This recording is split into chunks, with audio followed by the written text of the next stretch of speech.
Et salut les amis, bienvenue sur la chaîne de Splinter et Shark Reptile. Aujourd'hui, j'ai reçu une visite surprise d'un pote de Terrario. Je sais pas, vous le connaissez peut-être. Il est grand, c'est un Renoir. Et ben c'est... Ah ben je vous le dirai après l'intro. Allez, on se retrouve tout de suite après l'intro.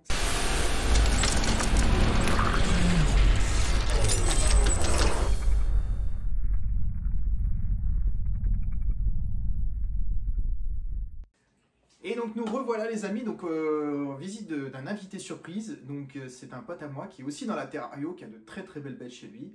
Vous le connaissez peut-être, il commente souvent sur mes vidéos, sur ma chaîne et tout. Donc c'est quelqu'un qui est super sympa, qui a de très bons conseils, qui est très présent au niveau Terrario avec moi et tout. On partage régulièrement nos expériences, nos découvertes, nos petits trucs, nos petits filons. Et puis c'est vrai que de fil en aiguille, on a lié un bon contact amical tous les deux.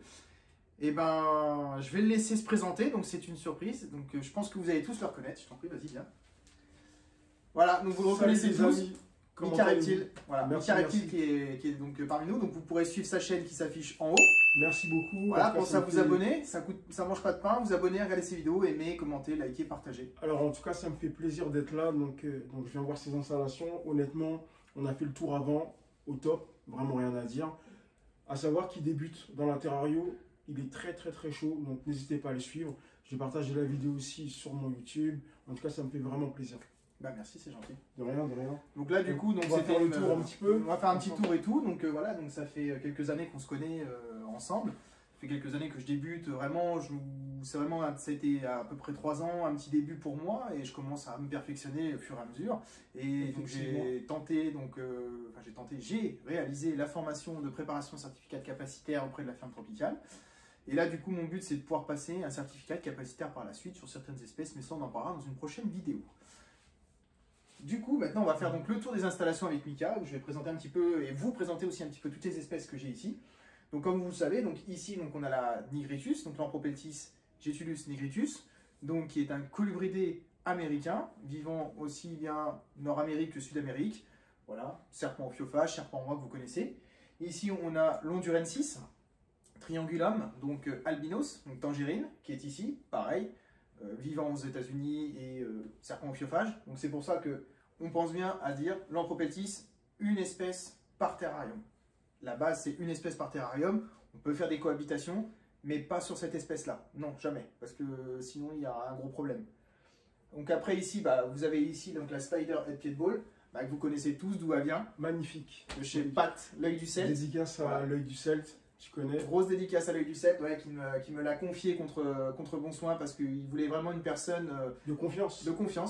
Avec qui il sait très bien qu'il aura des nouvelles régulièrement. Et celle-ci a un projet de reproduction avec un des autres serpents qui est présent, mais qui pour l'instant est un petit peu isolé. Donc, vous n'allez pas le voir aujourd'hui, mais voilà. Il est top. Vraiment, je l'ai vu. Pour l'instant, il ne peut pas être visible. Ensuite, donc ici, donc vous avez la femelle, je vais vous laisser la caméra, donc ici, donc la femelle, les sœurs pastel qui est en reproduction avec le mâle, ici tout en bas, Moja, que vous connaissez, que j'ai depuis un petit moment.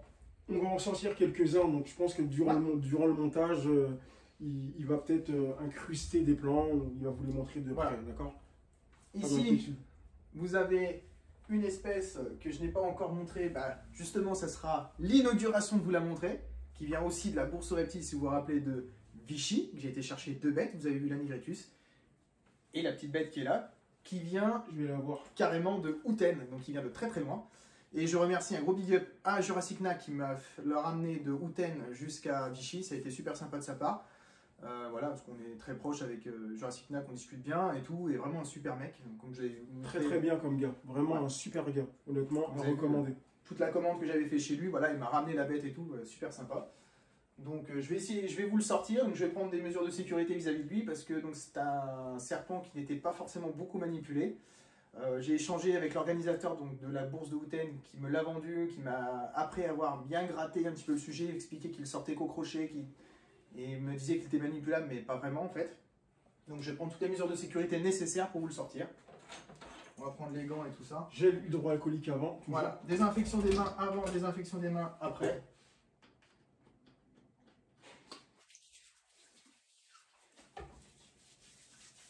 Et puis, on va sortir la bébête.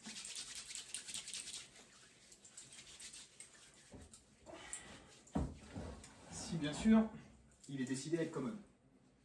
Ça, on verra.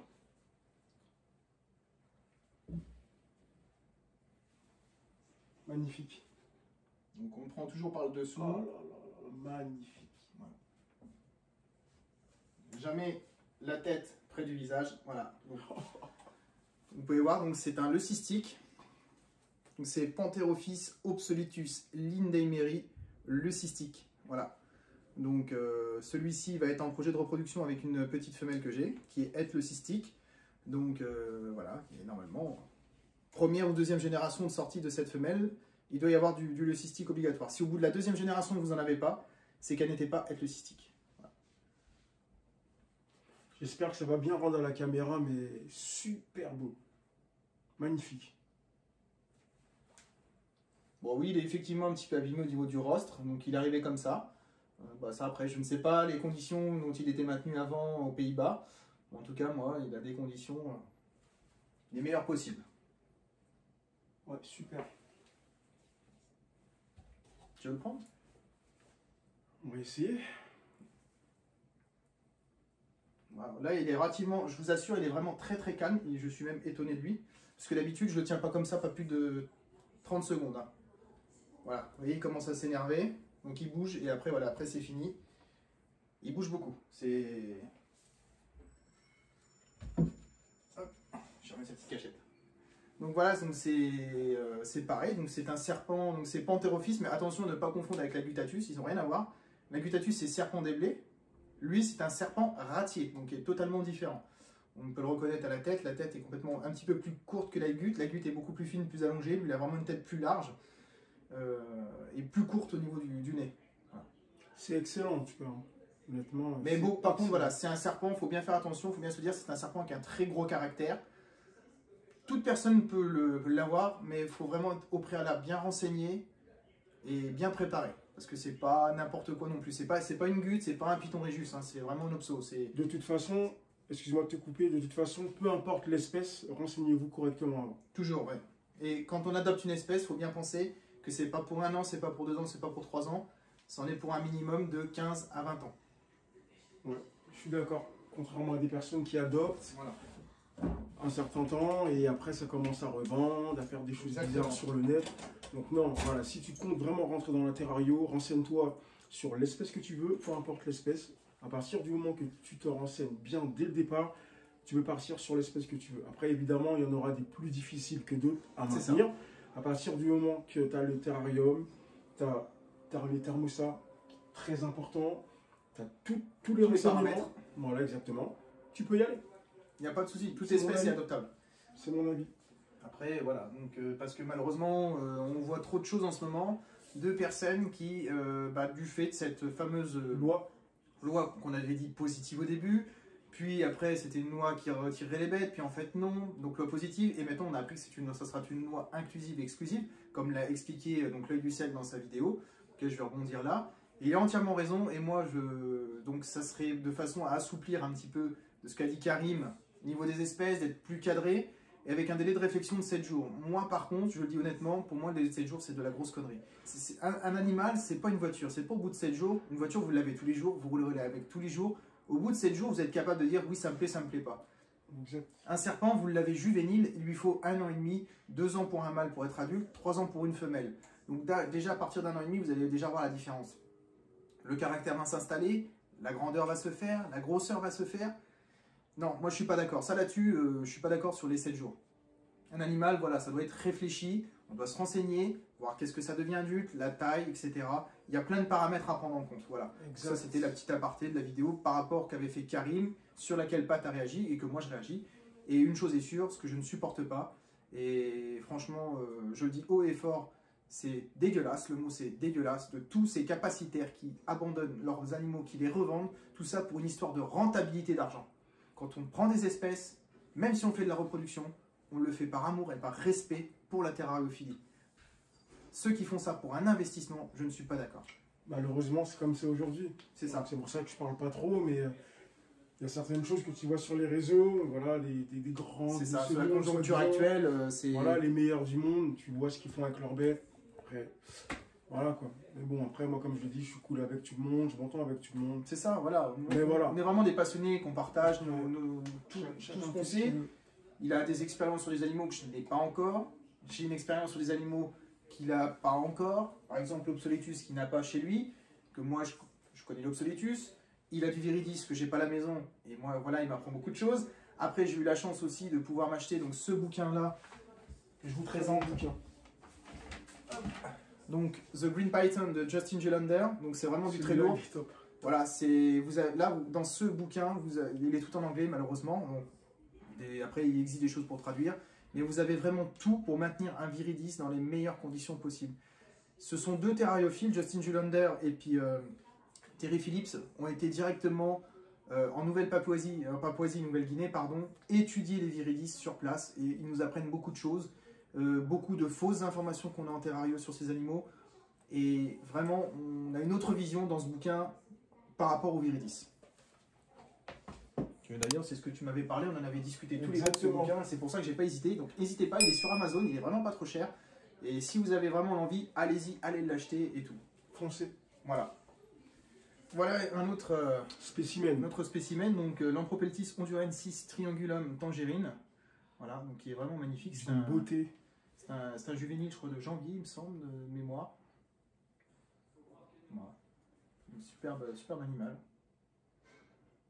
J'espère que le rendu il va être correct, hein, mais sérieusement, c'est magnifique. Ouais, c'est vraiment le serpent corail, hein, le faux corail, pardon, parce que c'est pas le vrai.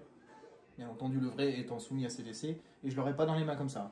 Donc ça, c'est vraiment le faux corail. Donc en fait, il utilise les mêmes codes couleurs que le serpent corail, juste pour faire fuir ses ennemis, pour dire attention, je suis venimeux, mais en fait, pas du tout. Voilà. Vraiment une super espèce. Bon, celui-ci a un petit peu plus de caractère que Manieritus quand même. Mais reste relativement très manipulable.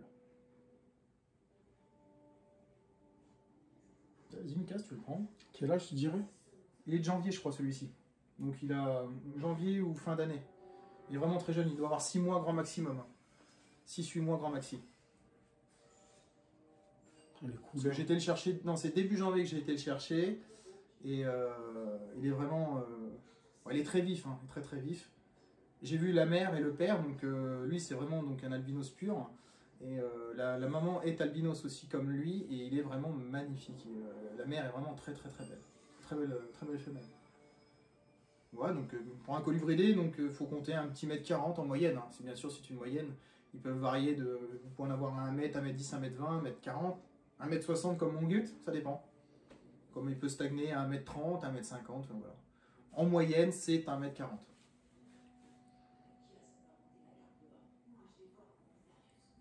Viens ici, hop là. Ah oui, il saute vite. Ouais. Là, je vais le remettre dans son terrain. Hop. Pour à sa taille. Voilà, donc comme vous pouvez voir le terrarium. Vraiment bien aménagé. Des petits feuillages pour qu'ils puissent grimper, une cachette point chaud, un petit peu de cachette. Là, il est là, il est sous le substrat. Voilà, ils adorent, vous voyez, il est en dessous, on le voit se balader, ils adorent s'enfouir, c'est des espèces qui aiment bien s'enfouir. C'est pour ça que j'ai choisi le lignocell comme substrat, parce que ça leur permet vraiment de se cacher, de pouvoir en profiter. Donc nous voilà les amis, donc sur la fin de cette vidéo, avec donc Mika Reptile qui est là, donc voilà, petite manipulation de l'Ivory Russo dans ses mains. Donc là, l'un des serpents les plus calmes que j'ai dans mon cheptel, franchement, là-dessus. Il n'y a pas plus calme que lui, vraiment très doux, très mignon et adorable.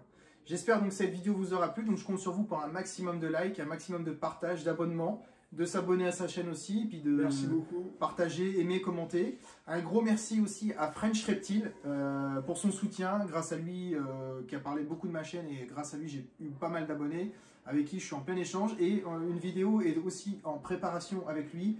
On doit se rencontrer pour discuter d'une vidéo qu'on va vous présenter avec French Reptile aussi. Voilà, donc sur ce les amis, je vous laisse profiter de ce magnifique Ivory Russo. Je vous remercie tous pour le soutien que vous m'apportez tout le temps sur YouTube. Continuez comme ça, je vous remercie beaucoup et à très très vite les amis. Ciao. Ciao, ciao.